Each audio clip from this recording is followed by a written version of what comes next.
हजार मोदी आकर के अभी फूंक मारे, हिला डुला नहीं सकते। कोई आया था कि आप एक व्यक्ति को लेकर जा सकते, मुझे क्या जरूरत है जाके प्रधानमंत्री को हाथ जोड़ने की जरूरत क्या है? अगर मैं पहुंच ही जाऊंगा तो मोदी जी का क्या स्थान होगा? ख्वाब सजाए जा रहे थे कि राम मंदिर के नाम पर ऐसा माहौल सेट करेंगे कि भाई पूरी दुनिया में, पूरे देश में जय जयकार होगी, सत्ताधीन पार्टी की जय जयकार होगी। हर कोई कहेगा कि राम को लाने वाले बीजेपी के ही लोग हैं, खासकर प्रधानमंत्री नरेंद्र मोदी जी। लेकिन क्या इस बात से इत्तेफाक रखते हैं वो शंकराचार्य जिन्होंने बहुत ही कह सकते हैं कि ग्रंथों का ज्ञान प्राप्त किया हुआ है?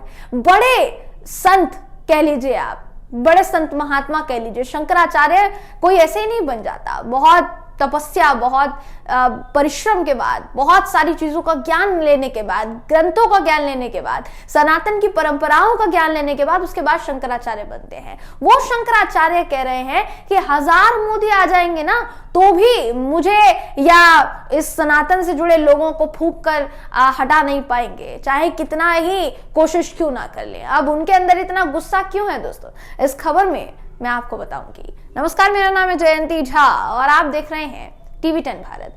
दोस्तों, इस वक्त शंकराचार्य नाराज चल रहे हैं। किस बात को लेकर? इस बात को लेकर कि प्रधानमंत्री नरेंद्र मोदी जी अयोध्या में रामलला की प्राण प्रतिष्ठा कार्यक्रम में बाकायदा मूर्ति की प्राण प्रतिष्ठा कर कैसे सकते हैं? पहला कारण दिया जा रहा है कि आधा अधूरा मंदिर है।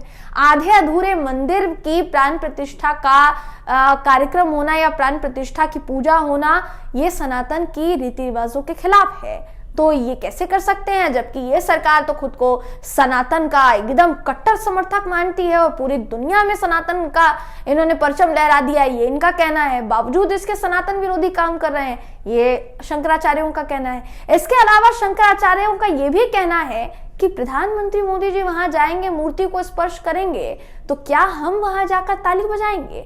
ज्यादा से ज्यादा क्या कर लेंगे? वो हमारे आगे हाथ जोड़ लेंगे। अगर हम वहां जाएंगे तो मोदी जी का क्या स्थान होगा? और हम अगर मान लीजिए कि मोदी जी भी वहां आएंगे तो हमारा क्या स्थान होगा?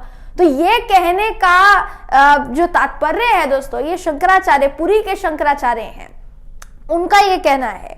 और साफ सीधे तौर पर देखिए, वो बड़े शंकराचार्य ये कह रहे हैं कि प्रधानमंत्री नरेंद्र मोदी जी भले ही कितनी ही कोशिश कर ले, लेकिन जो हमारा महत्व है उसको वो कम नहीं कर सकते हैं। ये साफ सीधे तौर पर उनका कहना है। दोस्तों, आपकी जानकारी के लिए मैं बताना चाहूंगी कि लगातार ये जो विरोध हो रहा है राम मंदिर को लेकर, भारतीय जनता पार्टी विपक्ष को तो इस पर घेर सकती है, लेकिन शंकराचार्यों को इस पर कैसे घेरेगी? और सबसे जरूरी बात कि अपनी ही पार्टी के लोगों को कैसे घेरा जाएगा, ये भी एक बड़ा सवाल है जो इस वक्त देखिए खड़ा हो रहा है। राम मंदिर के उद्घाटन में, राम मंदिर के आयोजन में कौन जाएगा कौन नहीं, फिलहाल इस पर संशय बरकरार है।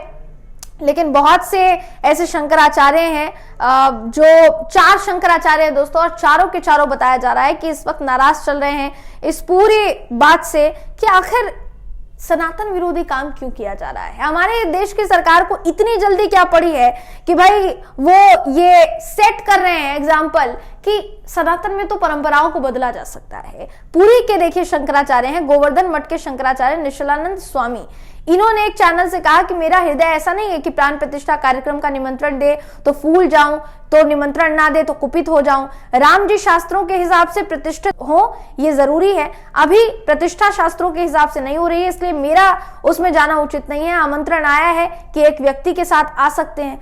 वो निश्चलानंद स्वामी जो है वो आगे ये भी कहते हैं कि कौन मूर्ति का स्पर्श करे कौन ना करे, इसका ध्यान रखना चाहिए। पुराणों में लिखा है देवता तब प्रतिष्ठित होते हैं जब विधिवत हो। अगर ये ढंग से ना किया जाए तो देवी देवता क्रोधित हो जाते हैं। ये खिलवाड़ नहीं है, ढंग से किया जाए तभी देवता का तेज सबके लिए अच्छा रहता है, वरना विस्फोटक हो जाता है। वो ये भी बोले कि मोदी जी लोकार्पण करेंगे, मूर्ति का स्पर्श करेंगे और मैं वहां जाकर ताली बजाकर जय जयकार करूंगा क्या? मुझे पद तो सबसे बड़ा प्राप्ति है, मुझे अपने पद की गरिमा का भी ध्यान है। मैं वहां गया तो मोदी जी ज्यादा से ज्यादा नमस्कार कर देंगे। अयोध्या से मुझे परहेज नहीं है, वहां से मेरा संबंध टूटेगा नहीं, इस अवसर पर जाना उचित नहीं है। ये उनका कहना है कि मैं अयोध्या नहीं जाऊंगा, मेरा उस दिन कोई दूसरा कार्यक्रम जो है वो पहले से ही तय है और मैं उसमें शामिल होऊंगा। अब इन्होंने तो देखिए नाराजगी जाहिर कर दी, इनके अलावा किसने नाराजगी जाहिर की है? उमा भारती ने क्या कहा दोस्तों? उमा भारती का भी एक बयान बड़ा वायरल हो रहा है, जिन्होंने ये कहा कि राम कोई भाजपा की बपौती नहीं है। ऐसा नहीं है कि राम पर सिर्फ भाजपा वालों का अधिकार है।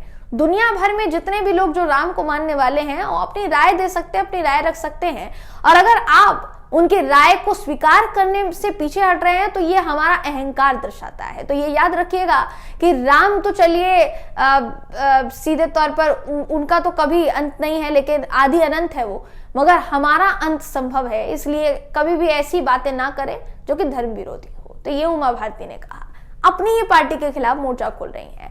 भाजपा ऐसी चीजों को कैसे संभालेगी, ये बड़ा सवाल है दोस्तों जो इस वक्त खड़ा हो रहा है। आप इस खबर पर क्या सोचते हैं, आपकी इस पर क्या राय है, कमेंट करके जरूर बताइएगा। वीडियो अगर आपको पसंद आया हो तो वीडियो को लाइक कीजिए, शेयर कीजिए, चैनल को सब्सक्राइब करना बिल्कुल भी ना भूलें।